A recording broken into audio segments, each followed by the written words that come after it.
earlier, but I guess not. The cue. What's that? Oh, the monkey on the back. He's got I got my first domain site. Yeah, 1950 dog, mother. That is domain for, let's see what it's called real quick. It is called America. No, it's not called there. It's called America's Cool Twitch Moments. Are you kidding me? Subscribe your funniest cool Twitch moments. The best, the best. Killing the prize, just like that other show. America's funniest. They got some experience. Will! We can put YouTube guys on that too. I give a fuck. They can be on there. Oh yeah, they were definitely getting some cheers up there. Got that shirt? For sure. Look how fast they're coming into the step down and has Yeah! Almost clips the hay bale, but he hangs on. Look how fast he's going. Charging through those bells like they're not even there. This might be the fastest time of the day right here. He's going to definitely make a challenge for it. Can he do it? We're looking at a 38.5, 36.8, I believe, is that best time. As he comes across, what's he going to be? 35.1. Is in the vehicle. Will, Jimmy, Ninja Turtles coming at you down North Avenue. Oh, yes, they are. That choreography was tight, Jimmy. I was going to say that's some of the best choreography we've seen so far. Pretty elaborate costumes there. Atlanta, you guys are kind of quiet out there coming into their 18-inch step down. Oh, we lost some points. Very garage sale up there. That's the important they left behind. That GoPro mount that just went flying right there. He's got some bombing down the hill. This might be the best time we've seen it. They can keep it together.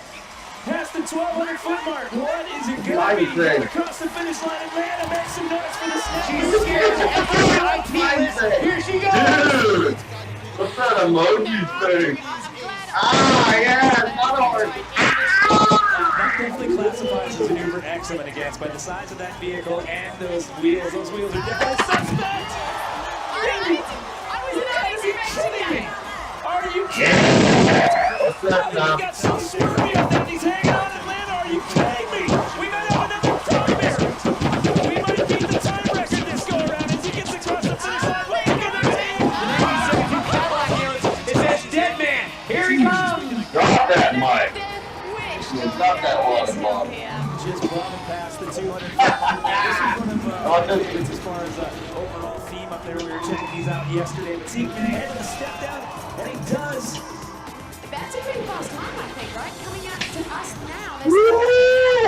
There's 30 seconds, which are we good for them? It's still holding together. I thought maybe this thing was going to have some structural issues. All right, here we go. Just about 35 seconds. Maybe he goes across the finish line right there. This is going to challenge. Flyer onto the green machine. E.T. in front for support. Here they come at you, Will and Jimmy. They're up. Want to drink water, man? Here you go. That went down. Did not go down well with the judges, though, Jimmy. It didn't really react well up here in the Alright, but here we go. This is the other version of the domain. As they come over the step down there. Let's see what this one's for. For selling house. They want to buy this at the bar and never used it. Brand new. I get it over out of the box. They're on pace right now to actually beat that 32.3. It's going to be close now, and it's so close. A 32. I don't know, Will. I think he's coming off of this thing. Well, never mind. I can't It's like a steady construction, but if you do come off this thing, I would not want to be him. And he was obviously trying to get out of being the driver I got the notebook on my paper. As he goes into the step down, he's going to get hang on. Really did the nosedive, but managed to What's keep this it made up. by? A little showmanship. Janky handlebar setup and that thing's starting to lead. Go, Kent, go. They have been full of vehicles to ride out. Look at them. We're gonna call. Oh wait, go just sit on. Wait, race suspension on his bike. A nice well. That Nickelodeon too. Take it away. That dude does in fact look like a lady. Dude looks like a lady. A couple of huffies to make the suspension. They kind of got the back of a couple of bikes there for that rear suspension.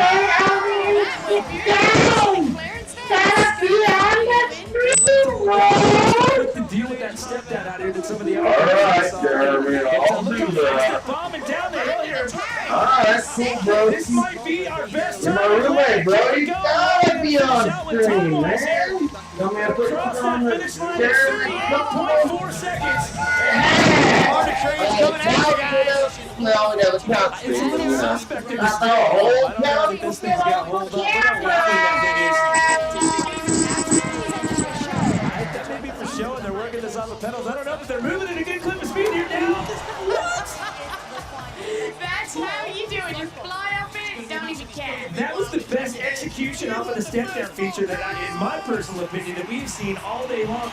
And they are moving. 28 seconds underneath the tower. That is on the mark. The bus is hauling. They're keeping it under control. This is going to be a very respectable time. And they cross the finish line right there with a 36.7. Modest showmanship. Nice angulation of the front wheels. This looks pretty good for speed, guys. Jimmy, I didn't really get the skit. I didn't understand that fully, but they got some speed. I have a feeling we're going to get a harsh explanation coming up a little bit. Judges, but I got to give them props on the old cardboard vest that the ladies Oh, Nate.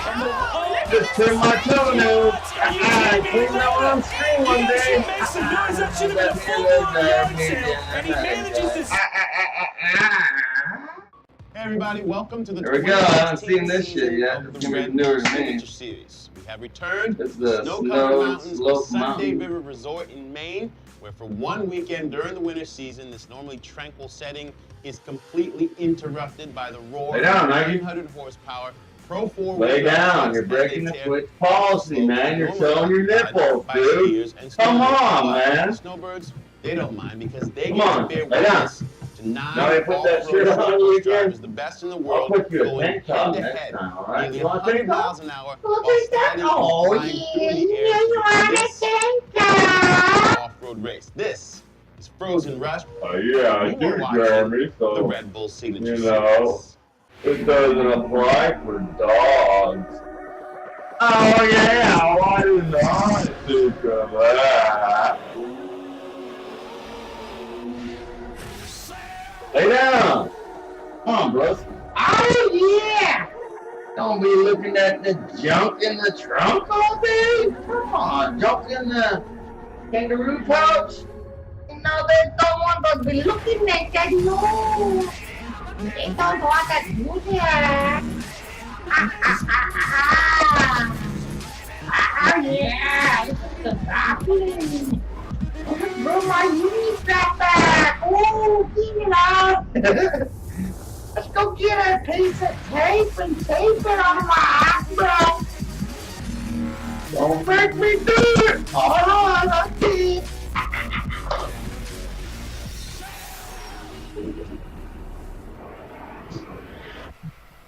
Hello friends, Soundmaster Kellett here, your host of the Red Bull Signature Series. Allow me to welcome you to the winter wonderland that is New England and Sunday River Resort in Maine. We're back with Frozen Rush.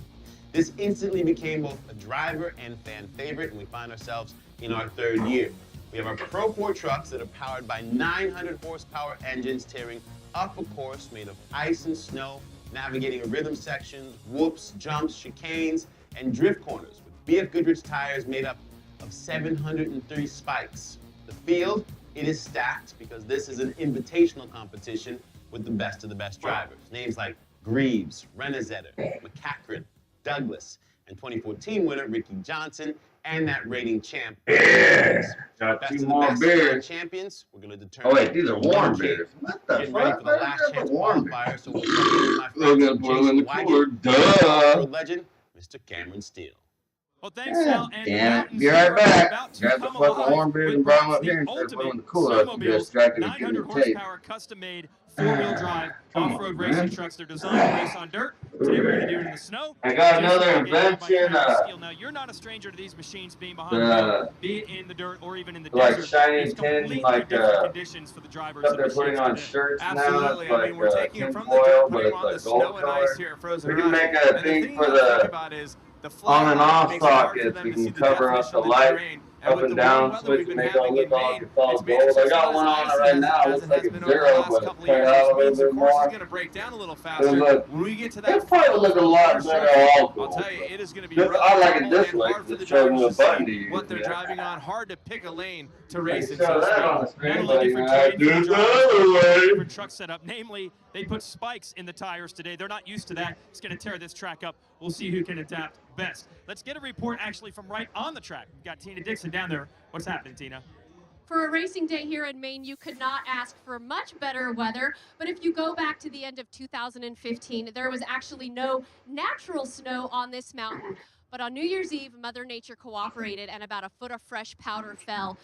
That new snow and the combination of man-making snow, they were able to build this track. Now, it looks great right now, but it has not had that chance to develop, to build that base, and throughout the day it will deteriorate. And you're going to hear from the drivers say that the course will change, especially that bottom turn. You'll see a lot of changes there, a lot of the snow going away, and that could be a difference maker. And Carl Renezetter also pointed out to me they just haven't had a lot of practice time to figure out the track. But it is off-road racing. They are used to the changes. They are used to the dirt changing. In this case, it's going to be the snow changing, and they will have to make adjustments, guys. Thanks, Tina.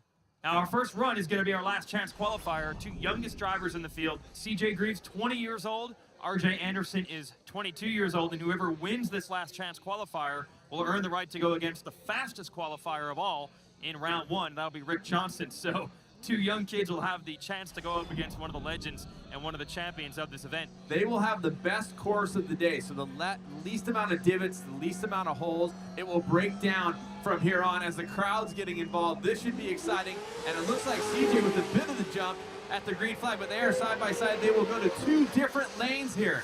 This is the split. Here we go, we're underway at Frozen Rush for 2016. Now, the way the courses are set up, you see Greaves getting a big advantage here, but that spot design, that lane is quicker, but then they will like the hole, look like the box. There's like two different signs, one like the pocket, and then there's one switched over that. And here's a look The at the hole, top. so it doesn't look like a box. Now this one's the flag right there. Now there's no tracks here. He has to find his way through as CJ goes into this lower bowl turn. Let's see how magical he can make it look. Perfection. He sets it up in one fluid. Where they design these pants are like designer fucking pants, and man. now they will switch lanes. You know, the best pants I ever owned. And then I got another one. And I got some badass red shorts with fucking polyester mix. That shit feels like the smoothest cotton I've ever fucking felt. Felt like polyester or some shit. So hard to tell so good because design. of the multiple lanes. You can tell he's driven a perfect race, no huge mistakes. And now into that slalom section, chicane in racing terms. CJ looks much more aggressive in the chicane, and he's going to come out with the advantage. So now this shit looks a little bit more dangerous. The bottom bowl turn, and whoa, RJ almost has a bit of a tank swapper. Yeah, he got Feeling out and drifting. If CJ Greaves, I wouldn't mind trying that. All these famous people are actors and doing this shit. These fucking things are shit that not everybody knows. And then at the same time, they're making a movie while they're You doing gotta it. love what we get right out of the gate. Great racing, and that is the best track the drivers will see today. It's going to break down from there, and that chicane already hair-raising looking.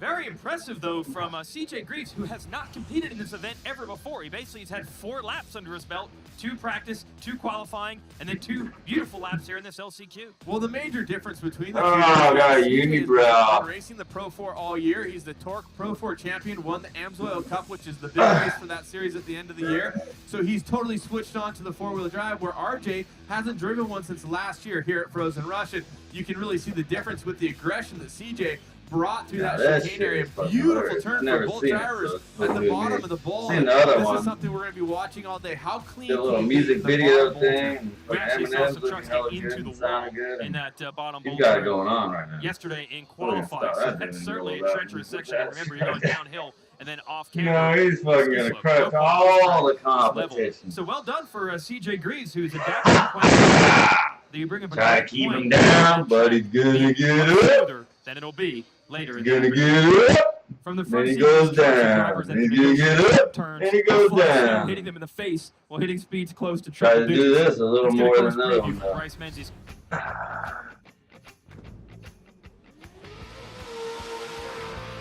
First gear, second gear, into third gear. Wide open in third gear still. You got stutter bumps that you're going to bounce through. There we go. Yeah, Just this kind of is keep the truck hardcore. pointed straight. What are these?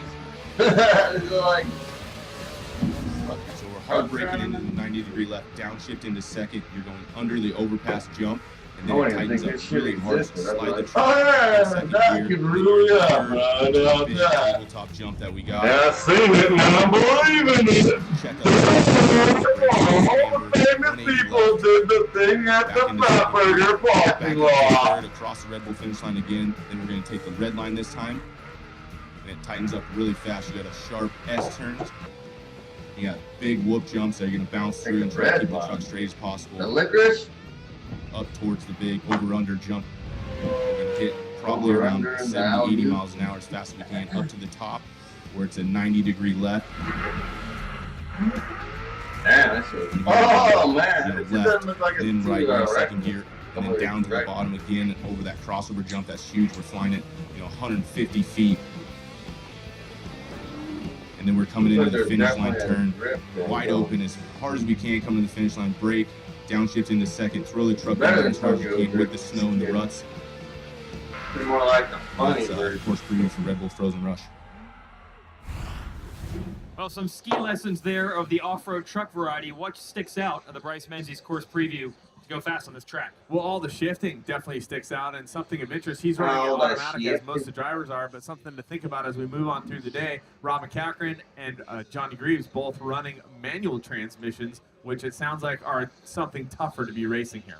Yeah, Rob Mack said he's got to shift through 5 gears each lap, and this is a very short course. That's amazing. So LCQ is complete. CJ Greaves, the 20-year-old, is now into the group of 8. So our bracket is set now officially for Frozen Rush 2016.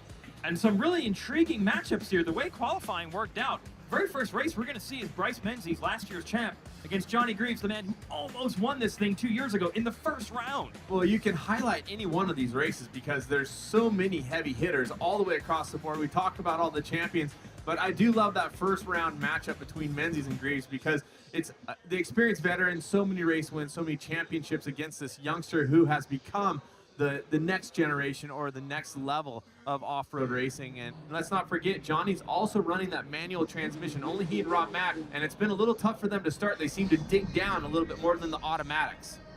And a little bit smaller displacement engine and a lighter truck for Greaves, and you'll hear that thing rev, especially with that manual transmission. A real distinct sound, and there's the hesitation off the line, and that's going to allow a big hole shot for Bryce Menzies. Well, Johnny told me that he was going to try to go a little slow, a little soft off the start, so he didn't dig too much, and it looked like it caught him off just a bit with the icy conditions still here as Bryce got a great jump. And here's Bryce setting up between the two icebergs. It goes very far inside, right up on that ledge, and a nice over-under shot as we now see Johnny go into the top part of the course, that upper bowl, and he throws it around with a lot of confidence. Trying to make up time after that hesitation off the line, down through the slalom. Greaves looks big. Whoa! He's able to reel it back in. I mean, he really got up on top there. It looked like a nice 50-50 grind if you were skateboarding. And so that didn't cost him a lot of time, but it definitely cost him some time. And it seems to me it's a tough with the split, so to speak, the different lanes, but it really seems to me Bryce has a huge advantage at this point. Yeah, that little mistake again there from Greaves. Meanwhile, Bryce Menzies, you're on board with him, has been nothing but smooth throughout his run through the first lane. Now he's into the second lane and looks just as good. Absolutely. Let's watch him through the chicane. Now, when I talked to Bryce, he said he overdrove qualifying. He was going to calm it down. He was going to try to be much smoother in the racing, and it really looks like he has done just that as he gets kicked just a bit. But again, the track's going to deteriorate. There's going to be more kicking of the trucks, especially in that chicane area. Yeah, for these drivers, that's nothing. That's practically going straight. Johnny Greaves running out of time. We're in the last corner. He's digging, but Bryce Menzies has got the lead, and time running out in this 4-lap race. Wow. He's starting to close up, I think, a little bit. He does look like he's closing up a bit. Now, 4 laps will be, Bryce goes way out into the loam. That's going to cost him a little bit of time as it sucked the life out of the truck, just like it does when you get out into the soft stuff in the dirt. Getting into the soft part of that snow is gonna bring it down just a little bit.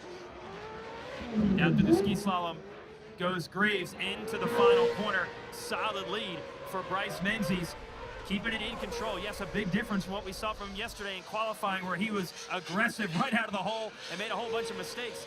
He has been nearly perfect throughout this first round run.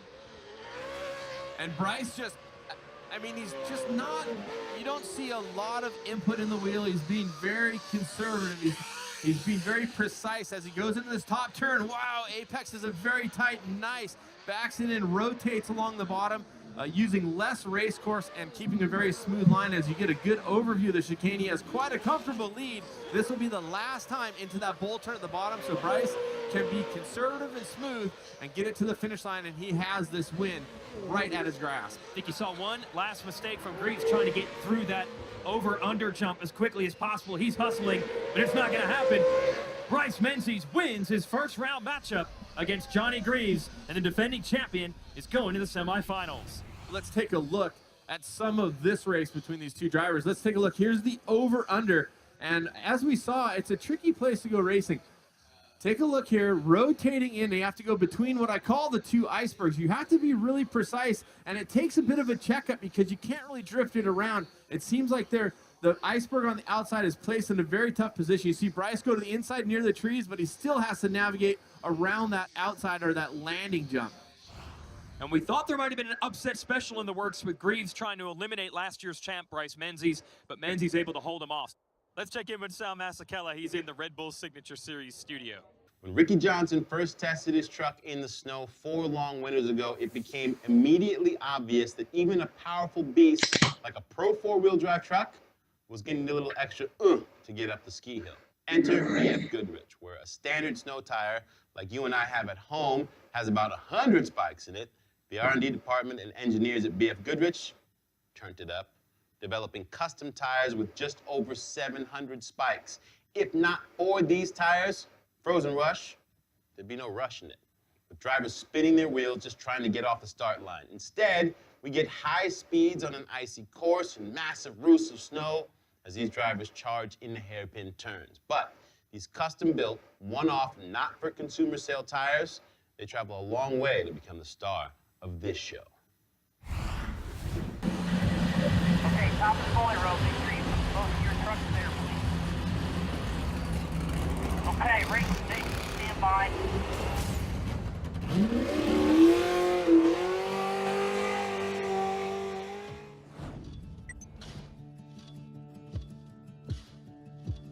Normal small cars, you have the winter tire with about 100 spikes, and here you have nearly 700 spikes. The tire arrives, we do the grooving according to the sketch which the British engineers has developed to make the pattern more aggressive. And when you have this kind of deep snow and the loose surfaces, you have to clean the tire to have a continuously good grip. Then we drill the holes to position the studs. We glue each hole to combine the metal and the rubber in a good way, and then we put a stud.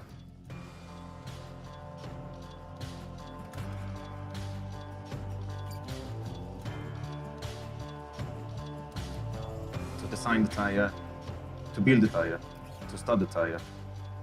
One set per driver.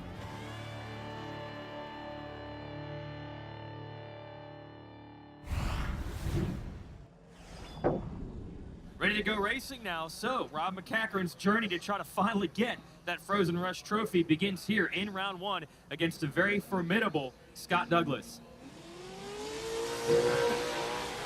Wow, and a huge jump for Douglas. We talked about that transmission from McCachran, something he was definitely worried about. Yeah, the manual transmission is good in some sections, but definitely a disadvantage off the start, and Scott Douglas taking advantage of that. Rob Max had to make up time to hit the crossover jump, very similar to where we were with Menzies and Johnny Greaves in the previous race. Now Rob Mack and Bryce Menzies both told me no mistakes. I was just going to set it up, no mistakes, and that was a huge mistake. Not only did he over-rotate, but it looked like he snubbed the motor. It looked like he had to refire the truck. That or he just couldn't quite get the gear shift that he wanted. So that was a huge problem for McCachran, and that's going to put him way behind the 8 ball because Scott Douglas, he has a spotter. His spotter is telling him what has happened. So now Douglas knows, I still need to be quick, but no mistakes. That is the key. All right, so McCachran does have some time to work with, though, in a 4-lap race. We have not gotten to the halfway point. First time we've seen Douglas hang this left-hand section of corners. Nice outside berm blast. I mean, exploded. If you were surfing, that was a huge fan spray. See how Douglas is being calm, cool, collected, not overdriving. Breaks traction a little bit there, but that's something to be expected with these conditions. But Douglas keeping it smooth and keeping it on the gas. You can see the lead he has over McCachran at this point. Well, let's see McCachran completely uncorked here. Can he make up ground? He is up against the ropes after that spin out on lap 1. Scott Douglas, a veteran, knows exactly what to do when he has the lead. Now, last year, Douglas actually crashed in that corner, that left-hander at the top of the mountain. So this year he's going to try to back it down just a little bit. That's the perfect recipe when you have a lead. Beautiful entry into this corner through the crossover. Wow, it has gotten really loose. Oh, he clips that inside iceberg just a little bit, but has a massive lead here. So Douglas basically cruising on to the win. As long as he doesn't make a mistake, this is going to be his race. This is the most pivotal corner of all. Douglas! Douglas hits the wall and rolls! He had the lead. It appeared it was his race to win. And he can put it in reverse and get going possibly. We don't know the condition. Obviously, we're hoping that Scott is okay. Whoa. I believe that's our first full tumble we've seen in Frozen Rush. Here comes McCachran. Surely the spotters told McCachran to just slow down and be cautious through there. Now that wall caught a couple of trucks yesterday, but nothing like that. Wow. So a big crash for Douglas. We are hoping that everything is okay inside the truck, and crashing is a part of racing, and these trucks are set up with obviously the roll cages, the seat, the safety containment, the straps.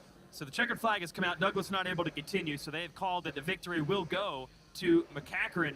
Now he had the lead right off the start, and we're going to show you how Douglas was able to establish the early advantage.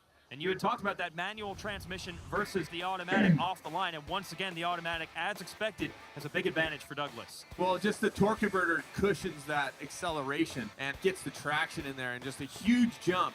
And Rob said, unlike Johnny, who told me he was going to start in first gear, Rob Mack said he was going to start in second to try to make it a little bit more cush, so he's not breaking that traction so abruptly.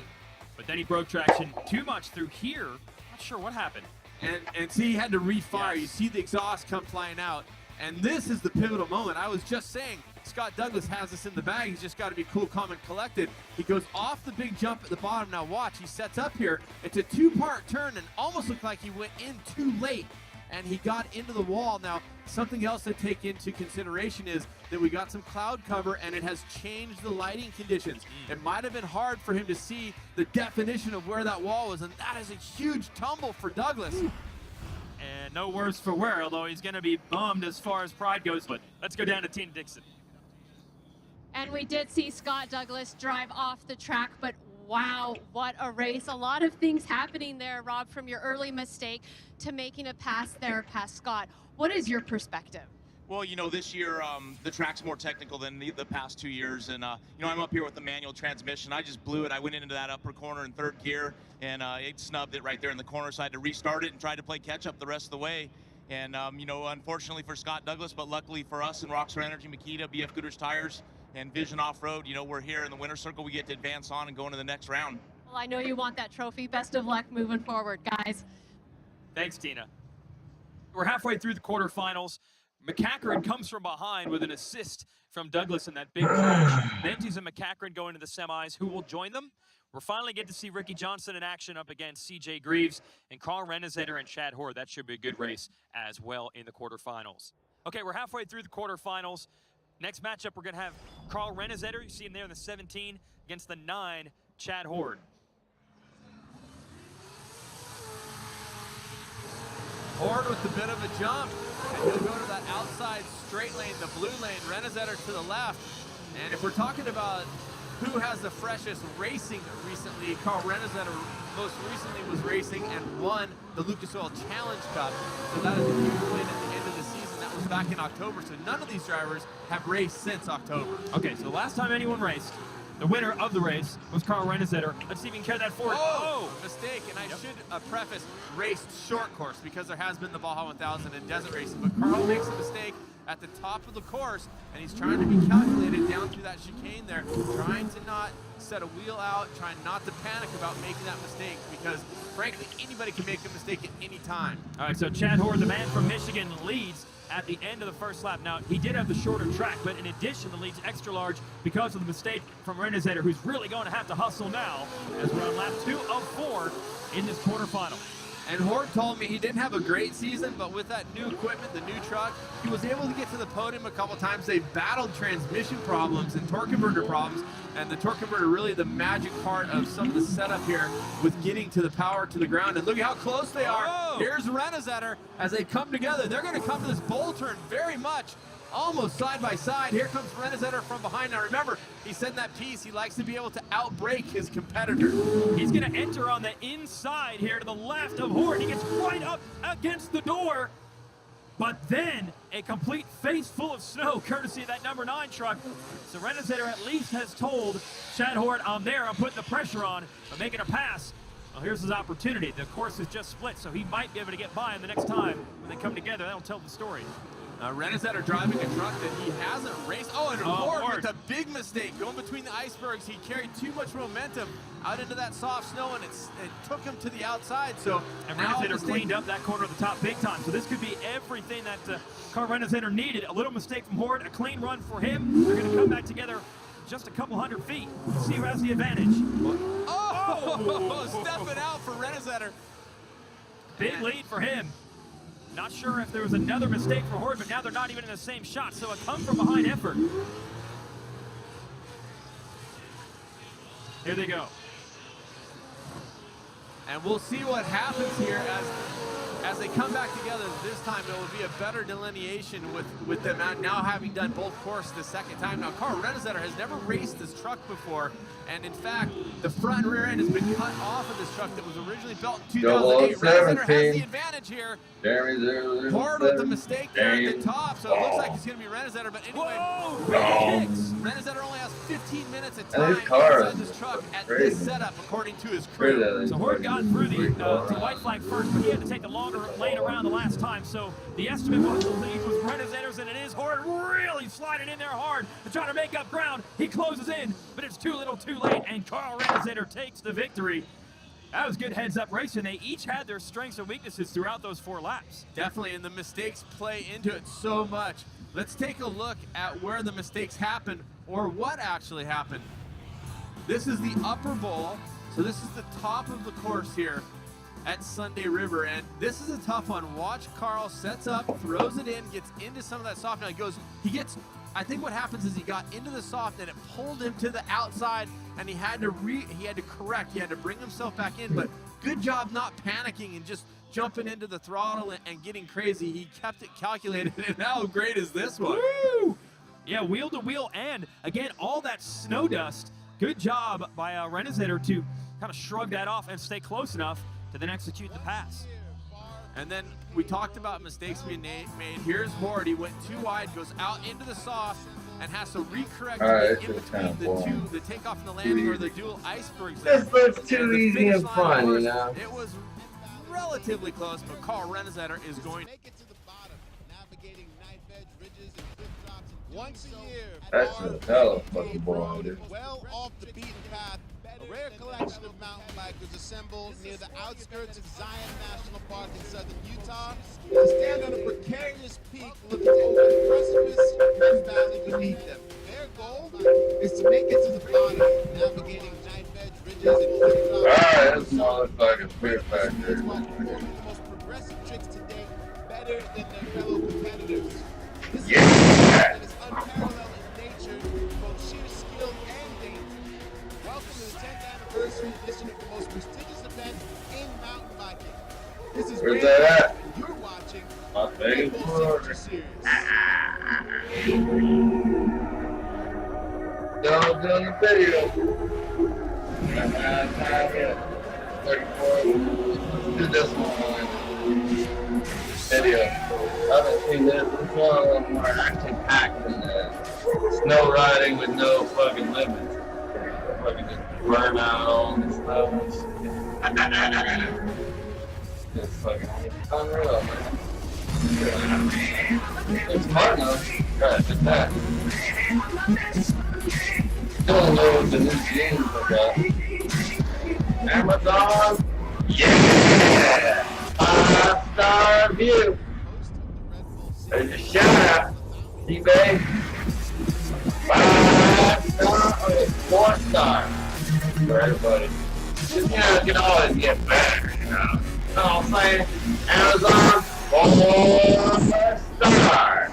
They're almost perfect, but you know what can happen. Everybody, Sal Masekela here, your host of the Red Bull Signature Series, and allow me to welcome you to Southern Utah and one of the most spectacular landscapes on this planet. You know, people visit around the globe in this part of the southwestern United States. New Mexico even has better mountains, but this shit fucking looks way unreal. Look, there's moss growing on that. And today, you're making a setting for a competition like anywhere in the world. This is the holy grail of freeride mountain biking. Yeah. Riders have meticulously been shaping and manicuring their lines that will allow them to billy goat their way down through these rock cliff bands, across canyon. Damn, that shit's hella balls. Look at that! God damn, that bike really hella far. This is the one I'm gonna watch. I'm not gonna skip this shit. Other shit is kind of boring and fake. Yeah. We are set and ready to go for our finals, so I'm going to toss it over to Todd Harris and the freeride legend, Mr. Cam McCall. Thank you, Sal. This is the 10th edition of Red Bull Rampage Camp.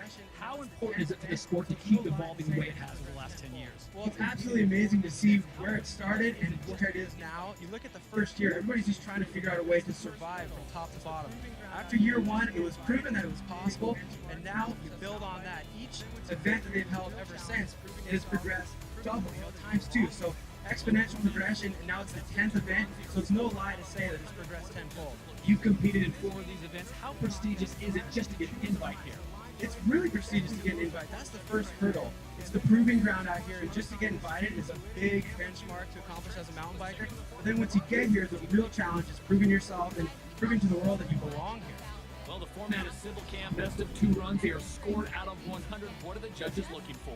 With this being an interpretive contest, the riders get to choose their line. So line choice is definitely the most important judging criteria.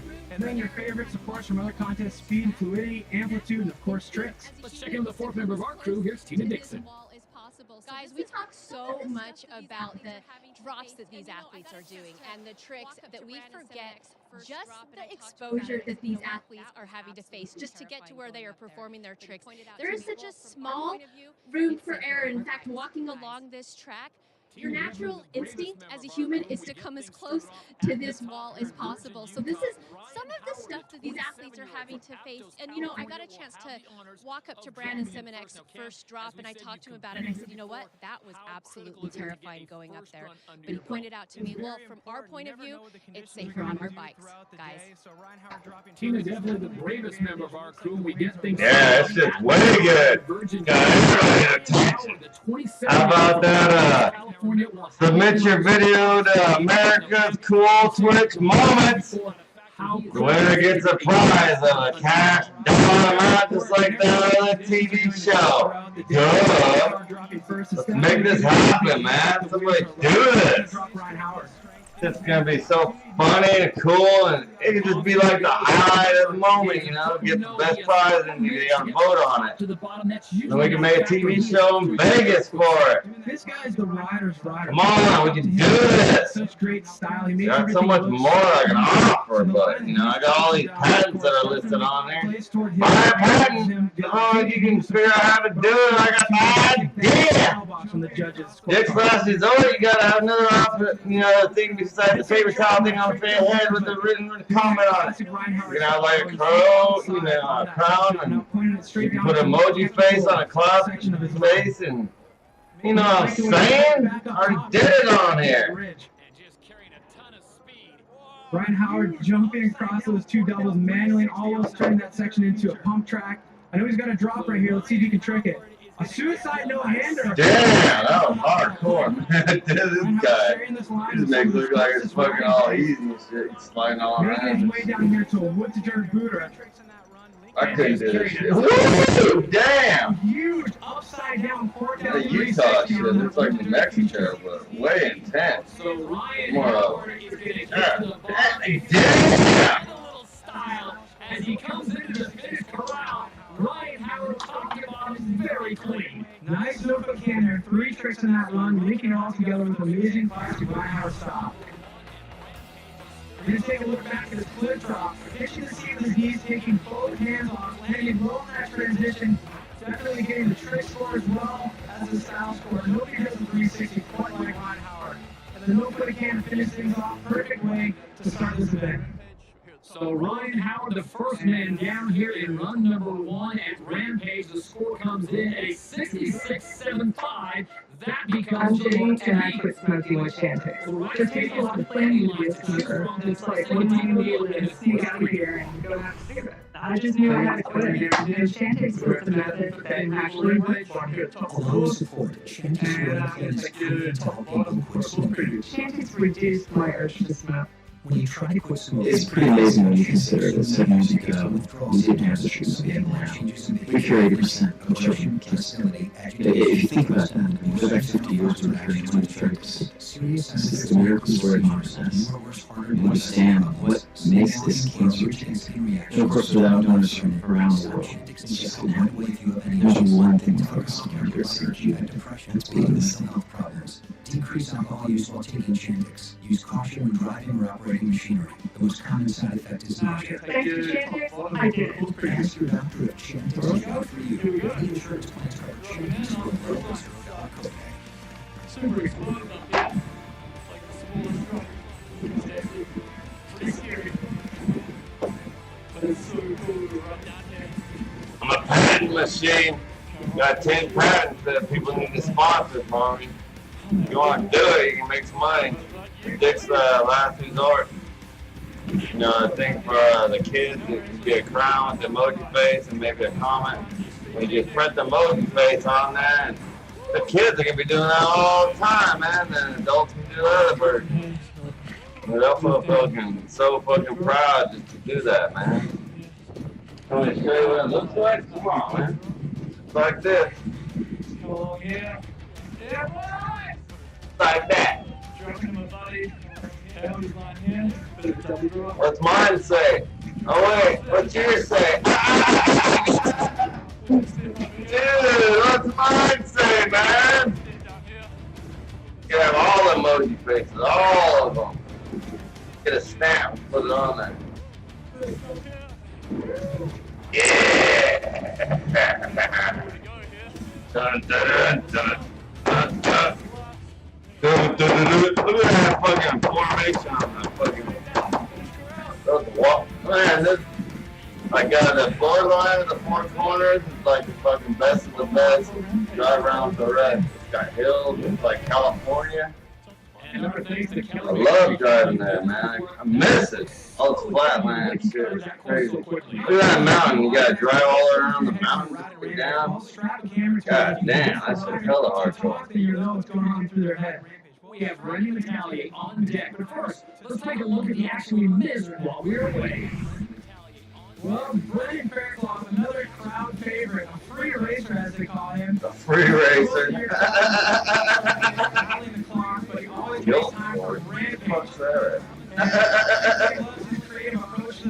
Damn, look at him just sliding around the GoPro and shit. Woo! Doing a flip like nothing! Everybody was expecting to see how this racer. Always good when Brendan shows up. His score on run number 1 is a 77. Now remember, it's 2 runs. We only keep your best scores. We go back to the top of the course here in Virgin, Utah. Get an idea of just how steep it is. The next man set to drop in from Nice, France. This is 24-year-old Randy Metalier. Really cool to see Randy Metalier drop in right after Brendog because they're both kind of similar athletes in the sense that they have the racer background, the racer approach, but the way they differentiate themselves out here is by their line choice. Brendog doing something that is very unique, traversing the hill. Randy Metalier decided to go as fast as possible on the middle of the course where you see a lot of other people riding. But riding this section so much faster than everybody else. Yeah, that's dangerous, man. Fall down that hill. Marker on that judge's score sheet. That's dangerous! Damn, I just went up and split up there. Damn! Just how narrow this course Woo, is. look at that. This guy spends a lot of time in Whistler, This is fucking awesome. Oh, the Salt Lake. Yeah, Salt Lake. Biggest jump on the course right there, 75-foot canyon gap. Taking his hands off, pulling himself out of his comfort zone, doing suicide no-hander off the biggest jump on the course. One last jump for Randy Metalier, not able to get a trick on that one. But lots of tabletop style on that hip. A smooth one in the back to Remy Metalier. Well, we saw him suicide that last jump in qualifying. How much is that going to hurt him on his score? Well, it's probably going to hurt him a little bit because the judges know what he was planning on, but now he has something to build off of for that second run. So this is the part of the line where we're looking at his POG footage from before. Right now you can fully enjoy how fast he's going on that steep technical descent. And here's the biggest jump on the course. We talked about that. The canyon gap. Suicide no-hander. Credit to the builders on that one. The landing is so smooth this year. You wouldn't know that he came from so high in the air landing that smooth. Remy Metalier has completed one of his 2 runs here at Rampage. What will the score be? The mark to beat is a 77, and he picks up an 80. So the freshman moves into first place. A very impressive run from him, and we'll see what he has in run number 2. This is Sam Reynolds set to drop in on his first run of 2. Now remember, the mark to beat just laid down moments ago by Francis Remy Metalier, and now Sam Reynolds from the UK is on course. Sam Reynolds has been making waves in the slopestyle scene for a long, long time, but this year he's kind of been joining up with the Fest Series guys. It's a grassroots group of riders kind of focused on that big bike kind of riding, and it's mainly purpose to have a good time, but it also doubles as a great way to get ready and prepare for Rampage. So Sam Reynolds was able to make it out of the qualifying round yesterday, and he's in the finals. Sam had a great start so far, a little different, a little more meticulous than we saw from Remy, not going quite as fast, but this view you wouldn't know because he is absolutely blitzing this ridge line. Well, Sam had his own step down that got him onto that ridge too. Now he's connecting into the run into this canyon gap. A trick rider, let's see what he's got over this huge gap. Oh, goodness. Oh, fully extended Superman over the 75-foot gap. Biggest trick we've ever seen off of that jump this year. So some high risk, high rewards from Sam Reynolds. And here he comes unglued completely and finds the seat. The Sidewinder, a freestyle motocross influence trick. Feet off the side, hands off the bars, running, and a nice stylish tabletop to finish things off. That was a huge run. Unbelievable, Cam. As he comes through, he is absolutely stoked on finishing that one. What a run by Sam Reynolds. I think we may have a new leader. Well, we've got to look back at the canyon gap. Here it is. There's that perfect motor right in the middle. Click. Fully extended Superman over the huge gap. Once again, landing so smooth. Builders creating a better land on that thing this year. You can go a couple bike lengths deep and still land smooth, but this was my favorite part right here. Feet off to the side, running, hands off the bars. It's called the Sidewinder. You don't expect to see it on a mountain bike, and you sure as heck don't expect to see it at Rampage in the middle of a run. So Sam Reynolds really giving the judges something to think about on run number 1 here in Virgin as the score comes down to 83, and Sam Reynolds has gone to first place. What an amazing run by Sam Reynolds, now the current leader. We're here in Virgin, Utah, celebrating the 10th edition of Rampage. This is the spot of some of the most progressive riders on the planet. Up next, from France, Antoine Bizet. Now he's got his hands full because the mark was just laid down moments ago by none other than Sam Reynolds. The mark to beat is an 83. That's a tough mark to beat, but seriously, if anybody can do it, this is the guy right here. Antoine Bizet, despite being from France, he spends more time in Virgin, Utah than most of the riders in this field. He loves it out here. He comes out here on his own time, vacation, film video parts. And I've been watching him as he's been building. He's got some great plans set up, and he's just got that look in his eye, knowing that he's got something secret to pull out. Working his way around the backside of the ridge line, and now he will come back into view for the thousands of fans who have made the trek here to watch the very best in Virgin. I was wasting no time pointing this thing straight down the mountain. That was a big drop right there, getting the technical scorecard filled out. She uses fiber all the time, and she speaks A suicide no-hander drop off of that thing. Oh, front flip! Back to the ridge. And he's able to connect into his run. He's got his own drop into this canyon gap. It's bigger than the other options. Lands that perfectly, gives him a little bit more speed into the canyon gap. Oh, he flips it! Back to the able to hold on. Almost looked like he was overcooking at Cam, and here he comes down. One more big feature to go. He's got such a deep bag of tricks. Which one will he choose? A backflip. Oh, backflip. a Bruno dude. He has an image problem. He could use some brain. 23-year-old Antoine Bizet is down. What a fall, but let's talk about this run, Cam. It had a little bit of everything. So many highlights. Let's go back and check them all out. That suicide no-hander drop, and this one really caught me off guard. front flipping down from the bottom of that little basin, making it back up to the top of the rig, getting that trick and enabling himself to connect with his unique line into the canyon gap. Of course, in true Antoine Zed style, flipping the canyon gap. And then this was the highlight. Unfortunately, it ended up being the low light. November 8th, Las Vegas. Clear. 53 degrees. 73 degrees. 50 degrees. Home run king. Line drive. Golf extreme. Punch hero. Twitch. YouTube. One new event. Messenger. Album art. Flex like Awu. Will pump. Shuffle off. Previous button. Play. Next button. Screen 1 of 4 settings. Messaging. Gallery. Camera.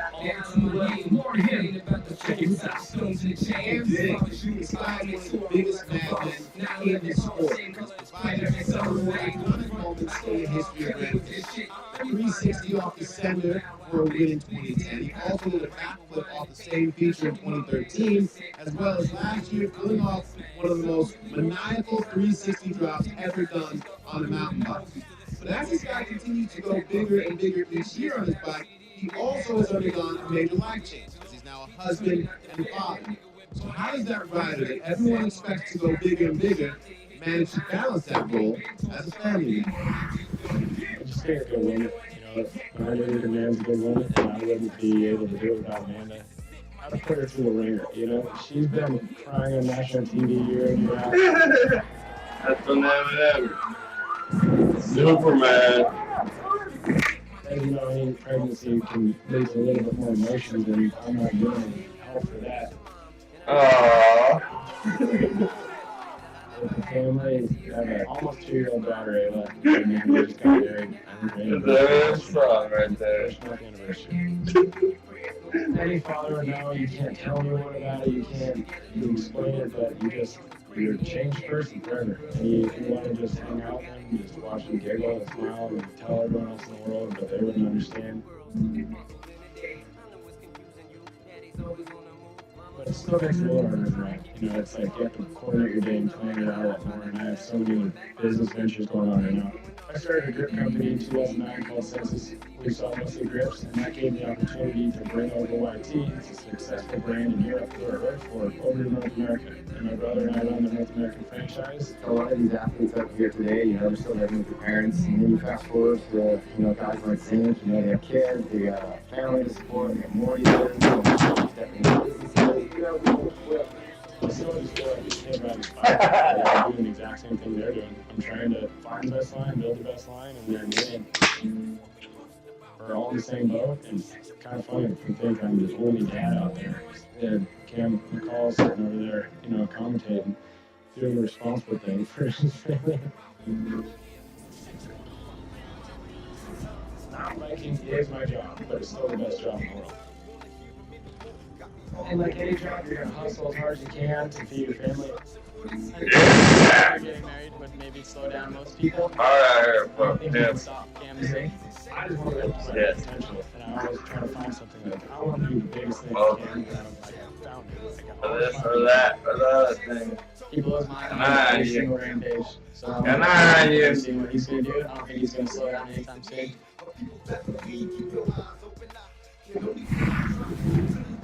This guy's amazing. Cam Zink, he puts so much on his plate, and somehow he's always able to eat it all. All those things that he just listed, the business ventures, the family, being a contest rider, on top of all that, he's got a separated SC joint in his shoulder right now. You can see the tape under his shirt. A lot of people look at that as a great excuse to not compete in Rampage. No, he's up here looking to put down the run of his life. He called you sensitive. So 83 is the mark of being put up by Sam Reynolds. Here is American Cam Zink, 29 years of age, out of Reno, Nevada, dropping in on run number 1. You can see he's revisiting his line from last year. Basically, he's so ambitious. The idea they had planned last year wasn't able to finish it all. But it starts out with this steep technical chute that he and Kyle Strait pioneered last year with a rocks on in order to make that rideable. He links it into this section of the course that nobody else is riding. You can see he's watered some of those little landings there in order to slow down enough. That's a triple drop. He touches down 3 times, linking back in his trail, and this is the bread and butter of the run. Oh, he spins it again! 360 drop. That's the one that he did last year. And he kind of just cruised to the finish line after that last year. But this year, he's got so much more added to this run. That's his own canyon gap. Here you can see Amanda and Ace right there cheering on. He's still got another huge circle feature to go. Oh, he back to the huge step down. Oh man, this run is a 2-year project. So amazing to see him kind of just filling in the blanks. He knows why he didn't score well last year, and now he's created more trickable features in the middle of his run. Now he's connected back onto a common section of his course and is able to just kind of float through the finish line. Almost a ride for redemption for Cam Zig as he comes through this time. This time, start to finish, that was clean. I feel amazing to pull that off after 2 years of just dreaming.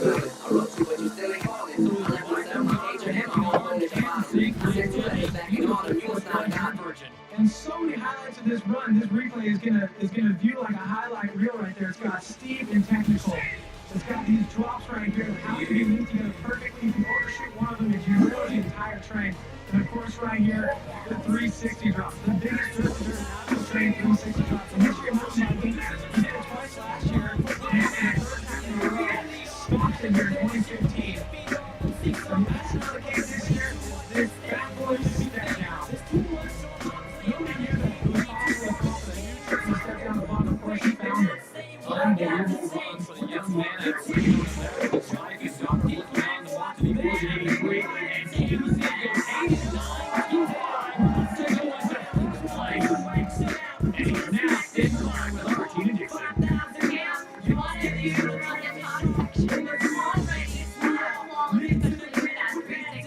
How close was that? Yeah! Good job. Right now, just listen to it.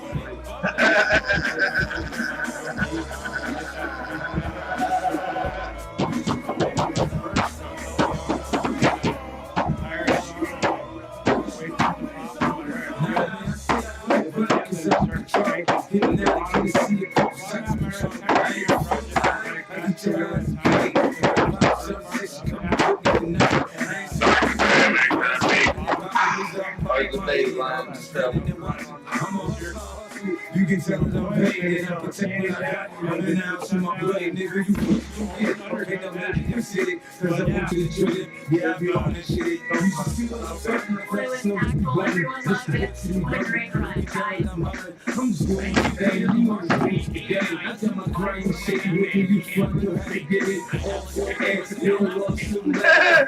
Very big deals, nothing but success.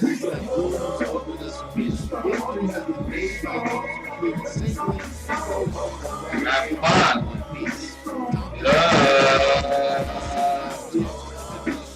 That's it. You got some flavorful baggage.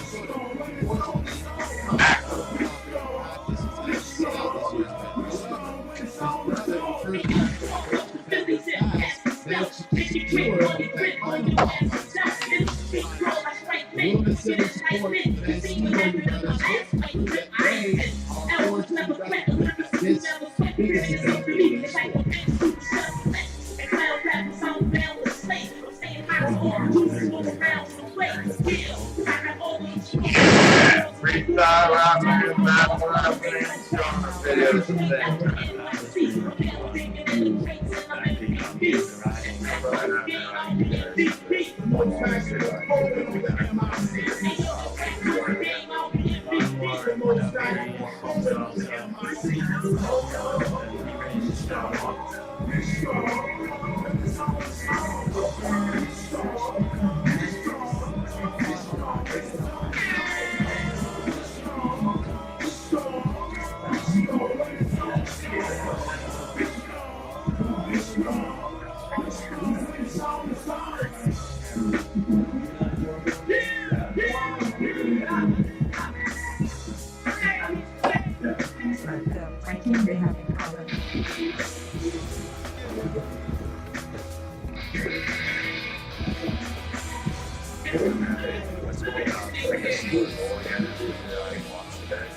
For rapping, I've chosen to prepare for it with my brother. Right, a lot of different tricks that I usually ride. So definitely brings together both very disciplines. every time we ride together, we still ride hard. And there's never like a mellow ride between the two of us. Well, obviously, I'm definitely going to be rooting for my brother because I definitely want to beat him. I don't want him to beat me, but I want him to do well. You will. I won't be happy, obviously. Started right here, look good. Drink that next time, so I started winning out.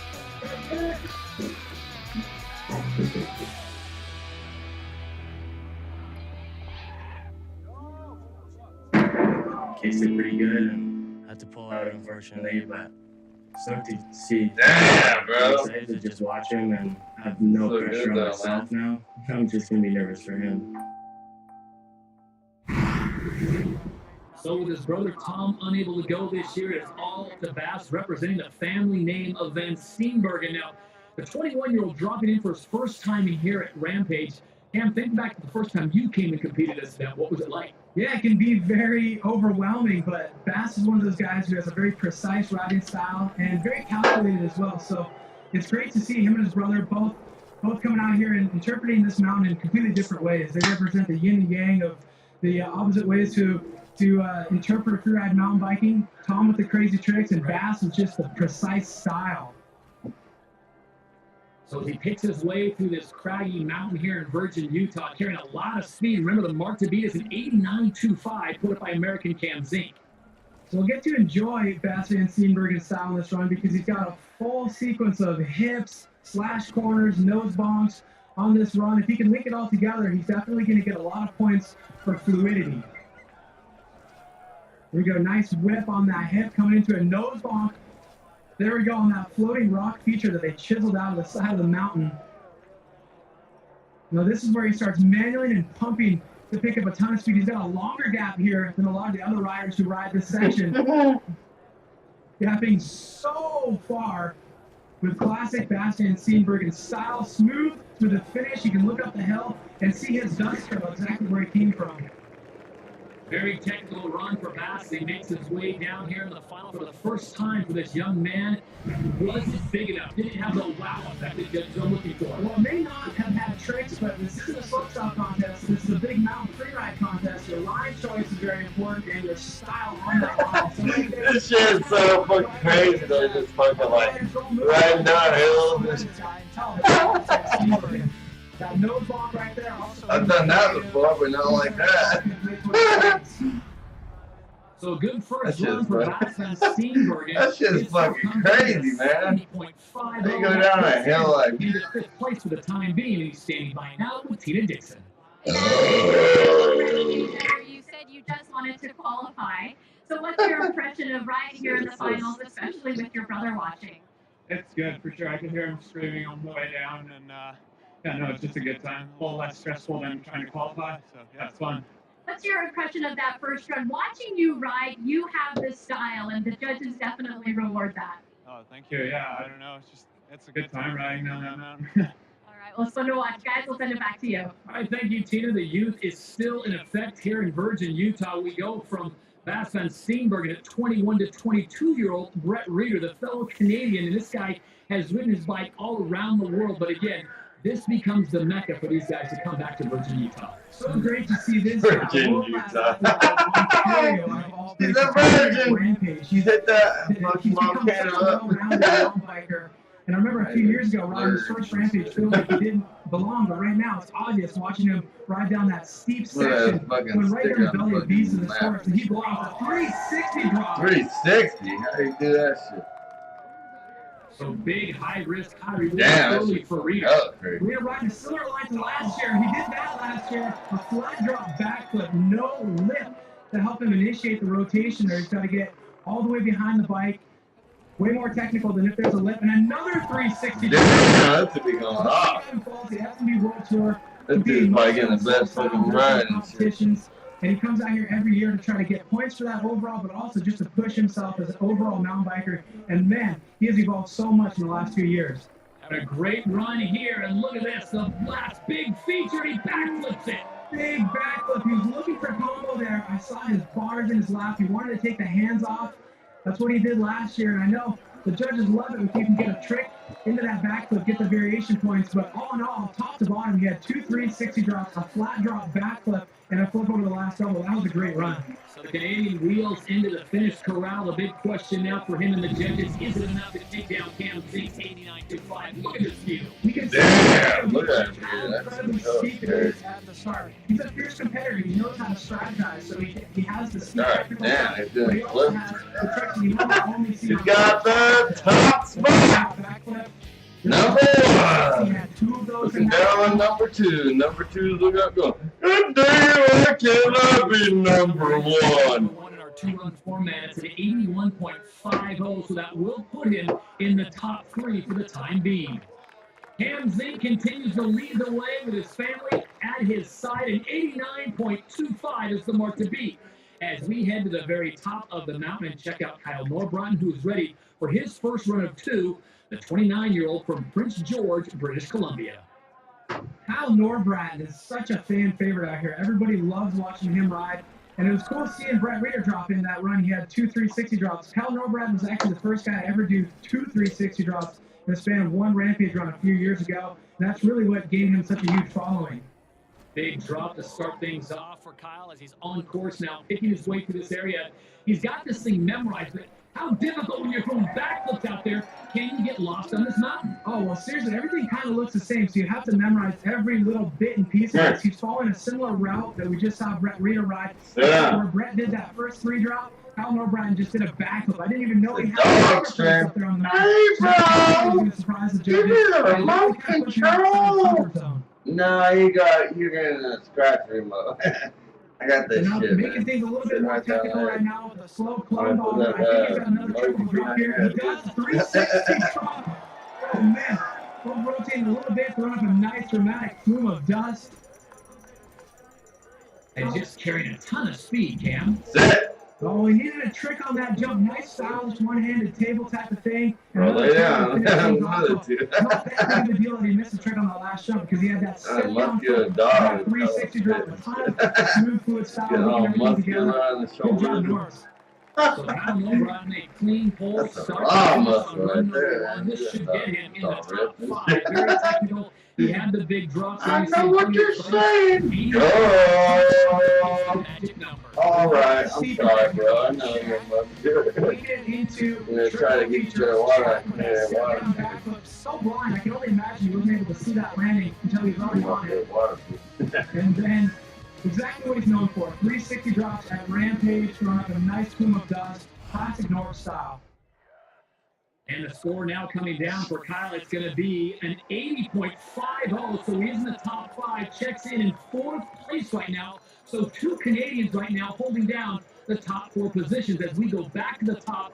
And this man, another Canadian, 24-year-old Brandon Summit out of Whistler, BC. Well, this guy, he's just forever pushing the boundaries of what's possible on a mountain bike. He's the most well-rounded guy out there, and he can win any slopestyle contest on any given day. He's actually won Rampage before when he's a young kid in 2008. He got a podium last year. He's been adding more spice to his line this year, so I can't wait to see what he's been planning. Look at this drop. Oh, such a tall drop with no gap out, super blind. Oh, and another flat drop backflip right there for Brandon. We saw Brett do that, but Brandon doing it on a new feature that didn't exist in his line last year. Then reminiscent to his winning run in 08, that suicide no-hander up on top of the ridge, and talk about style, that whipped out nose bong. Here we go, he's got this lily pad. He jumps onto that pad right there in an opposite 360. That's his unnatural direction. The lily pad? This Frogger? This Atari? Come on, man. This ain't that one game where you jump all around. Or is it? Combined with that. Or those are these nuts. Those salty nuts. Master of strategizing a run. I knew he was going to have a natural rotation somewhere before the finish line. There it was. Very well balanced run. All the criteria checked and a ton of tricks.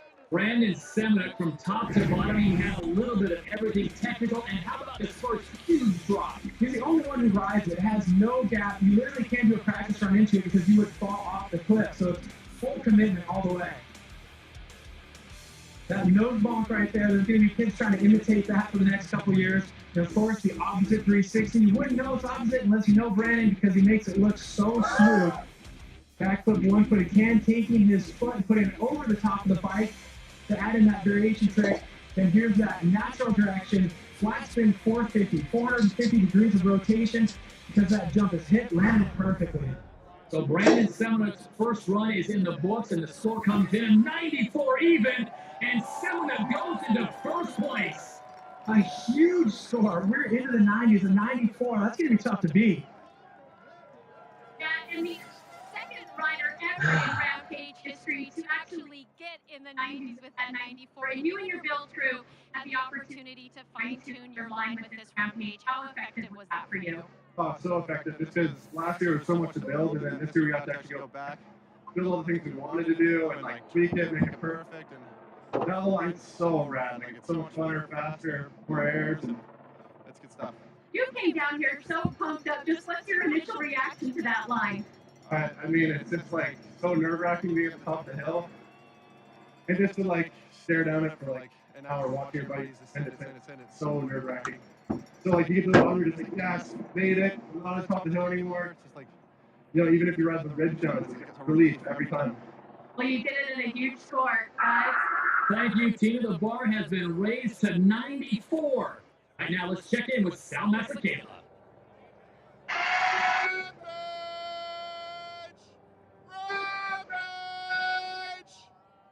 Thank you, Todd. As you can see, We have the greatest fans ever here. Just chilling, watching these guys go nuts. You folks at home, who are you fired up about this year? Who's got the craziest line? Why don't you get involved with us, with the people, get in the conversation? You can follow the Red Bull Signature Series on Facebook, Twitter, and Instagram. Plus, you can hit up the hashtag Rampage on social media. Plus, go to RedBullSignatureSeries.com where we have even more exclusive content for you. And if that's not enough, you can download the Red Bull TV app and you can watch this show and every episode from every season. You are welcome. Canada's Brandon Semona now holding the top spot with a 94 even. He laid that down just a few moments ago. We have Thomas Janot in the gates ready for his first run. But Cam, let's go back and check out some of the action we missed while we were away. We just saw Pierre-Edouard Ferrer. He's actually riding with Sherry Parker's line with Thomas Janot on our next ride to drop. And this is a guy who's the oldest competitor in the field right now, 34 years of age. He's kind of started slowing down at 34, but Pierre is one of those very precise riders like we were talking about Bastian Seenberg before. He's always putting his bike in exactly the right spot. So to see him flip the laser jump down here at the bottom of the course, it's a huge jump, taking himself outside his comfort zone a little bit. Good to see. His score is 78.50, and you are looking now at Brett Rader, currently in second place in the FMB Diamond Series. And for Brett, it's the battle within the war, Cam. Although he's focusing on Rampage, the score he gets here will seriously impact his overall in that series. Yeah, you have to think about one thing at a time, Rampage first and foremost, but the points gap between these two riders, Thomas Janot and Brett Rader for the FMB overall, very coveted crown, it's so small that whoever takes the cake here and finishes ahead of the other guy will be the FMB World Tour overall champion.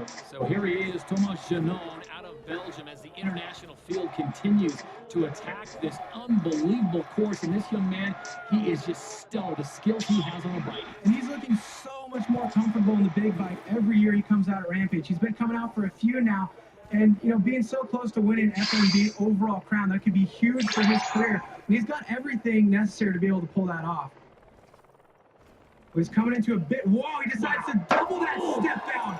He's usually been riding that in 2 stages, touching down twice. He decided to gap the entire thing. Huge amplitude points. And a backflip top no-hander with huge extension. That's what put him in the middle of this race for the FMB overall. Huge extension on tricks in the slopestyle world. He's able to adapt that here to the rotor train of Rampage.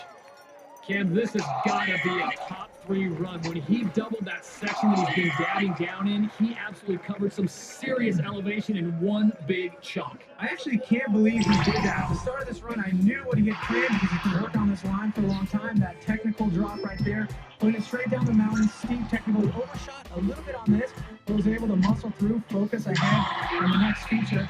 The suicide no-hander, of course, up top, getting more and more tricks, but here's the amplitude score right here. Doubling this step down. Nobody's ever gone from the top to that bottom landing right there. That's with a Paul Bass Rodeo feature from last year. and then that back foot tight no-hander, really finishing this run off on the right foot. So Tomas Janon waiting for his score to come down. Where will it put him? Remember, it's a 2-run format. We only keep your best score, and run number 1 will be a good one. 91.25. Janon in second place behind Semelik, and Cam Zink, the American, is down to bump into third. Well, the conditions here in Virgin have been great all week, but there's always that threat of the wind picking up, which it often does in the afternoon, as we are back on top of the mountain. This is 29-year-old Paul Basagotia set to drop in on his first run of 2. This guy's such a legend in the sport. He's done so much in the slopestyle world. The first guy to ever win back-to-back Frankfurt slopestyle titles. And this is the one event that he still does throughout the year. And he's got a very unique line that he started last year. Nobody's riding this far riders right except for Paul Bass. He's got his very own cane gap, natural double over a ravine coming up. Oh, and he backflips it. He wanted to do that so bad last year. Oh, and a 270 to connect back up onto the ridge. I did not expect to see him spin the bike to connect back over here to the ridge. Paul Bass has got a good one here. This is run number 1 from Rampage. He's got the trick so far, the style, the fluidity. What's he going to do? He's getting a lot of speed into this step down. Going really low on that step down that we just saw Thomas Janon ride. Wow, losing control and falling off that ledge there. A lot of speed, and unfortunately for Paul Bass, he goes down. Accomplishing such a huge long-term personal goal for him, backflipping that canyon gap. I know he's been thinking about it every day since he built that thing last year, and then doing that 270-degree spin to connect back up onto the ridge. He had some manuals up top, and then this, the huge step down, landing even further than Thomas Janon, and getting wrapped up in the bushes right here, like a rodeo bull rider trying to just recover and hold on, but he got sent right off that next ledge. So Paul Basagotia is down on the course here. All the glitter is not good. Staff, we'll step aside YouTube. Rampage, you're watching the Rampage. Niggas, I'm still grinding here. I'm still naming those sirens. I'm still getting chased by those rats. Only the lights are on.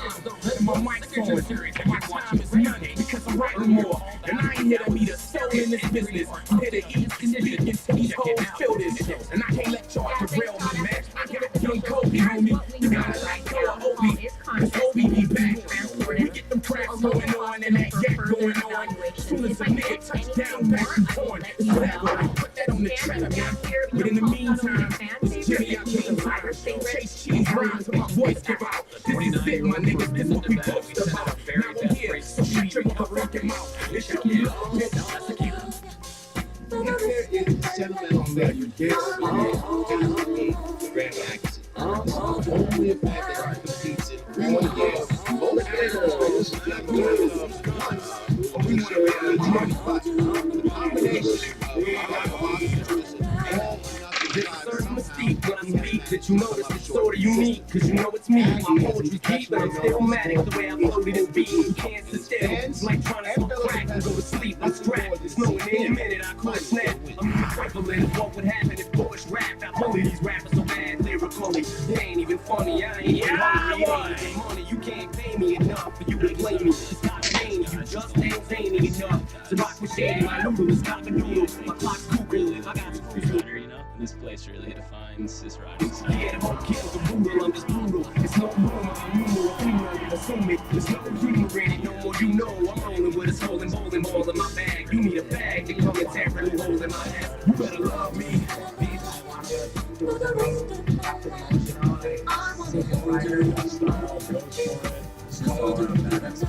all the bitches say, every year you guys get so close.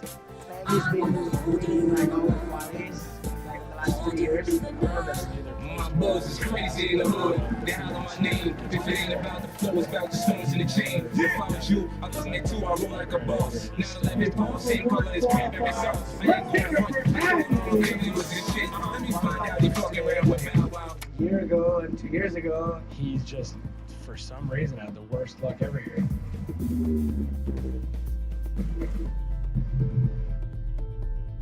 He's been so close. Whether it's just slapping his front tire. Oh, it's a transfer. Oh, and Ack goes down on the wall transfer. so close. Or blowing his knee out last year, and after qualifying first, it's been heartbreaking. It's kind of crazy every year. It's just that close to Aggie, and I think he deserves it more than anyone.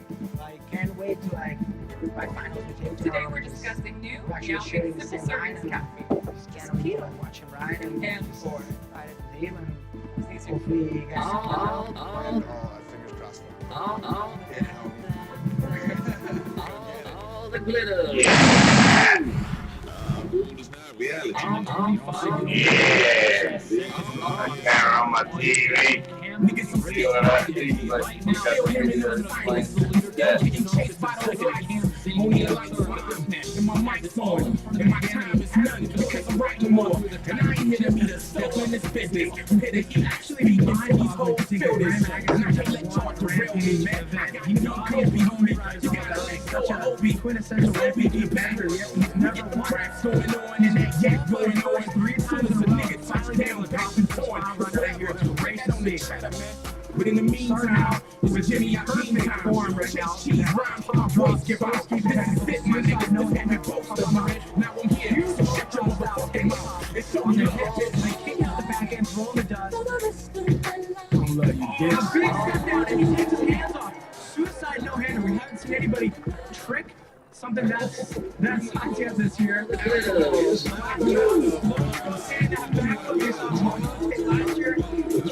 Here we go, a tabletop on the hip, smooth run in the bag on a really, really difficult, highly scored line for Graham Agassi. And still the dust settling, giving you an idea of just how fast he came down this course.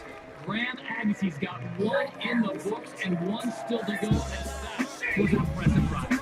It seems like he was just starting that run. He made his way from top to bottom so fast, starting out with that big drop right here. That's the drop that Israel left Aggie used to win the event last year.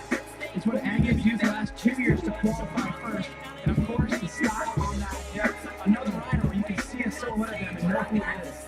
As we go on board the go for course, he's absolutely amazing. And Cam, he's not rocking any gloves. That's just goes to show this guy's a man's man. Out here, the gnarliest bike event in the world doesn't even wear gloves.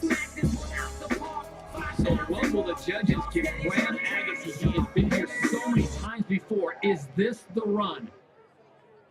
As the score comes in our two-run format, it is going to be a 94.75, and Agassi goes into first place. That's got to feel great. He absolutely looks stunned, and he's standing by with Tina Dixon. And Aggie, you got your line from top to bottom, and it's in the finals. How long have you been waiting for this? It's been a long time coming. I haven't made it this far in a few years. It's been quite the build-up, and I'm just happy that everyone's supporting me and everyone's getting down clean. Sucks that Paul went down. Hope he's doing okay. Yeah, and you spent some time up top just assessing the situation. How important is it for you riders to be able to talk to the others to see how the course is doing? It's super important. Those flags do little justice. It's getting pretty windy. I'll be lucky to get a second run, so it's good to have my friends up there. Let me know how it's going, and yeah. Well, congrats on getting the run in the finals from top to bottom, guys. Thank you, Tina. So it's Graham Agassi on top with Brandon Semenuk, Tomas Janone, and Cam Zink sitting in fourth. Right now, let's check in with Sal Masekela. Rampage began back in 2001 and now celebrates its 10th edition anniversary. As you can imagine, like the next other sport, a lot has changed and evolved. In recent days, riders had a little bit of help with shovels and rakes and basically had to point and trace down hills. Today's competitors have 4-man build teams and they have a week worth of time with the help of picks and sandbags to sculpt their ultimate lines, which now include massive man-made wooden features that have pushed this sport far beyond what anyone could have thought of 9 events ago.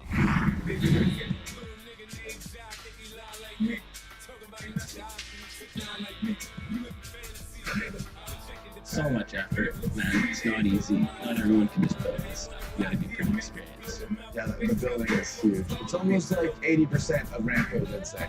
Somebody was asking me since I've been to every single one how much is taking change, and it's changed a lot. In the first edition, people were literally just looking at what's already pretty much rideable and scratching a line a little bit with a wrench, and then just bumping down it. Back in the day, you show up, you know, you show up, we see that ring, water and grass. I was like,